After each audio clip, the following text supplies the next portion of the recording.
Hi friends, welcome to Dude chilli. இன்றைக்கி நம்ம பார்க்க போகிறது ஒரு சூப்பரான பன்னீர் கீ ரோஸ்ட்.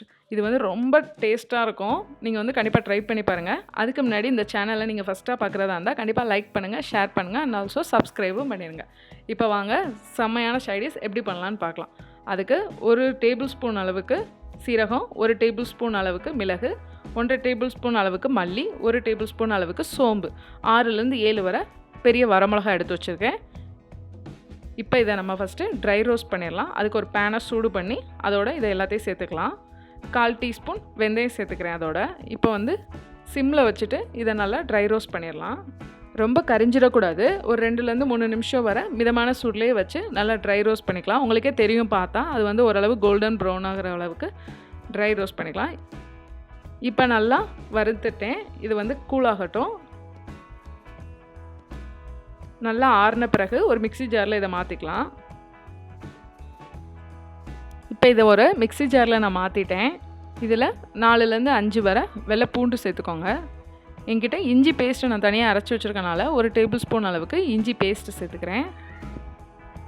நம்ம ஊற வச்சுருக்க புளியை நல்லா கரைச்சி எடுத்து அந்த தண்ணியை ஊற்றி நல்லா அரைச்சி எடுத்து வந்துக்கலாம். அந்த மசாலாவை புளி வந்து கொஞ்சம் மட்டும் ஒரு குட்டி நெல்லிக்காய் அளவுக்கு நீங்கள் வந்து ஊற போட்டு எடுத்துக்கலாம். இங்கே பாருங்கள், இப்போ நல்லா நான் அரைச்சி எடுத்துகிட்டு வந்துட்டேன். இது மாதிரி நல்லா நைஸாக அரைச்சி எடுத்துக்கோங்க புளி தண்ணி ஊற்றியே. நம்ம கிரேவி ரெடி பண்ணுறதுக்கு முன்னாடி நம்ம கட் பண்ணி வச்சுருக்க பன்னீரை வந்து ஃபஸ்ட்டு ஃப்ரை பண்ணிக்கலாம். நான் வந்து இன்றைக்கி 250 கிராம் பன்னீர் எடுத்திருக்கேன். அதை ஃபஸ்ட்டு கோல்டன் ஃப்ரை பண்ணிக்கலாம். ஒரு பேனை சூடு பண்ணி அதில் 1 டேபிள் ஸ்பூன் நெய் சேர்த்துக்கிறேன், 1 டேபிள் ஸ்பூன் அளவுக்கு எண்ணெய் சேர்த்துக்கிறேன். ரெண்டும் நல்லா சூடாகட்டும். இப்போ நல்லா சூடாயிருச்சு. நான் வந்து நம்ம எடுத்து வச்சுருக்க பன்னீரை இது மாதிரி க்யூபாக கட் பண்ணியிருக்கேன்.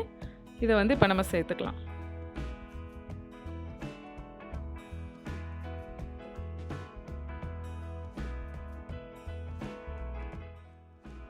திருப்பி போட்டு 2 சைடும் இந்த மாதிரி கோல்டன் ஃப்ரை ஆகிற அளவுக்கு ஃப்ரை பண்ணி எடுத்துடலாம்.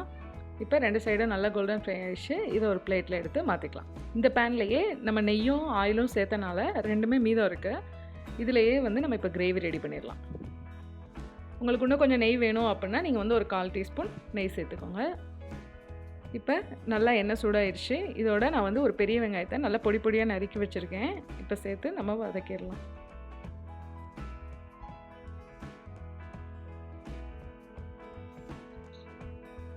இப்போ பாருங்கள், வெங்காயம் நல்லா வதங்கிருச்சு. வெங்காயம் வந்து முழுசாக இருக்கக்கூடாது. அதனால தான் நல்லா பொடி பொடியாக நறுக்கியிருக்கேன் நான். நல்லா வதக்கியும் விட்டுக்கோங்க. அப்போ தான் உங்களுக்கு கிரேவியில் வந்து வெங்காயம் முழுசாக தெரியாது. இப்போ நம்ம அரைச்சி வச்சுருக்க பேஸ்ட்டை இதோட சேர்த்துடலாம். நான் வந்து அந்த மசாலாவை லைட்டாக அலசி தண்ணி சேர்த்துக்கிறேன்.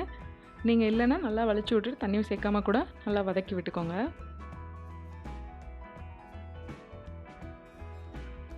இந்த கீ ரோஸ்ட் வந்து நல்லா திக்கான கிரேவியாக தான் இருக்கும். குழம்பு மாதிரி ரொம்ப தண்ணியாக இருக்காது.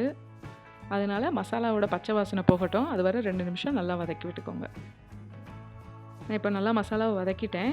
இதில் தேவையான அளவு உப்பு சேர்த்துக்கலாம்.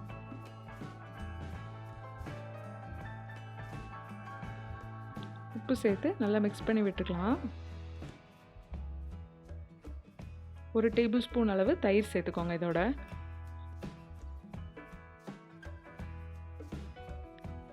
இப்போ நல்லா எல்லா பச்சை வாசனையும் போயிடுச்சு. நம்ம பொரித்து எடுத்து வச்ச பன்னீரை சேர்த்துக்கலாம். பன்னீர் பிஞ்சிராத அளவுக்கு நல்லா லேசாக ஆனால் எல்லா பக்கமும் படுற அளவுக்கு நல்லா மிக்ஸ் பண்ணி விட்டுக்கோங்க. நீங்கள் பார்த்தீங்கன்னா நான் தண்ணியே ஊற்றலை. ஃபஸ்ட்டு மசாலா அரைக்கும்போது அந்த புளி தண்ணி ஊற்றுனது தான்.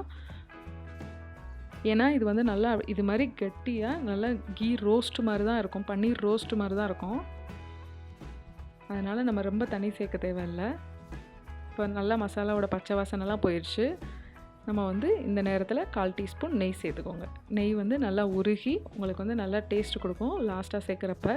அதனால் இந்த 1 டேபிள் ஸ்பூன் நெய் சேர்த்து நல்லா எல்லாத்தையும் சேர்த்து மிக்ஸ் பண்ணி விட்டுக்கலாம். இப்போ எல்லாமே நல்லா மிக்ஸ் பண்ணி விட்டுட்டேன். மசாலாவும் பன்னீரும் பாருங்கள் எந்த அளவுக்கு நல்லா மிக்ஸ் ஆகிருக்குன்னு. உங்களுக்கு பன்னீர் தனியாகவும் இருக்கக்கூடாது. அந்த பன்னீருக்குள்ளே நல்லா மசாலாவோட அந்த உப்பு உரப்பு எல்லாமே வந்து இறங்கியிருக்கும். ரொம்ப சுவையான பன்னீர் கீ ரோஸ்ட் ரெடி ஆயிடுச்சு. இதோட மெயினே வந்து நம்ம எவ்வளோக்கு எவ்வளோ நம்ம நல்லா நெய்யும் எண்ணெயும் சேர்த்து அதை ரோஸ்ட் பண்ணுறோம் அப்படிங்கிறதா. அதுவும் இல்லாமல் உங்களுக்கு பாருங்கள் எவ்வளோ நல்லா பன்னீர் வந்து அந்த மசாலாவோட மிக்ஸ் ஆகி ரோஸ்ட் ஆகிருக்குன்னு. ரொம்ப டேஸ்ட்டாக இருக்கும் ஃப்ரெண்ட்ஸ். கண்டிப்பாக ட்ரை பண்ணி பாருங்கள். அவ்வளோதான் முடிஞ்சிச்சு. தேங்க்ஸ் ஃபார் வாட்சிங்.